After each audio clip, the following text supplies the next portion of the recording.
Chers amis, bonjour. Alors, je ne sais pas si vous avez déjà entendu parler de cet univers qui s'appelle le développement personnel. Alors, on trouve ça beaucoup dans les univers commerciaux et on voit ça pas mal aussi sur le thème, sur Internet, on peut le voir facilement. Et alors, les coachs qui se proposent de vous accompagner, évidemment moyennant finance, ce qui est logique, eh bien, vous parlent souvent de la pensée créatrice. C'est-à-dire que la pensée se crée et se matérialise dans la réalité lorsque vous pensez fortement à quelque chose.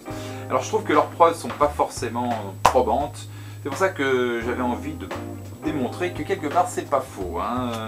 Par exemple en magie, si on prend la carte du dessus qui se trouve être le 8 de carreau, une carte choisie de manière hasardeuse, la carte est mise à l'intérieur du jeu, d'accord, comme ceci, et si on regarde et que je pense très fort à la carte se crée, évidemment, alors que je l'ai mise dans le jeu.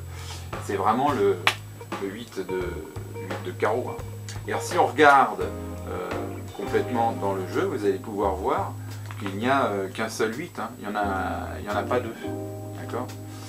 Bref, tout ça pour vous dire que les coachs, eh bien, ça coûte cher. Et moi je pense que sur ce thème de la pensée créatrice, il y a énormément de gens qui ont trouvé un moyen de créer de l'argent, en tout cas de s'en faire. Imaginez par exemple que je tienne dans mes doigts une pièce, ici. En pensant très très fort, je prends la pièce, je la monte de tous les côtés, je la mets dans la main, je pense très très fort. Et vous allez voir qu'effectivement, la pensée créatrice est vraie, puisque la pièce se matérialise dans la réalité. Évidemment ici, il n'y a aucun trucage, ce n'est que de la magie. Et n'oubliez pas que tout n'est qu'une illusion, en tout cas en magie. Ben voilà. Merci d'avoir regardé.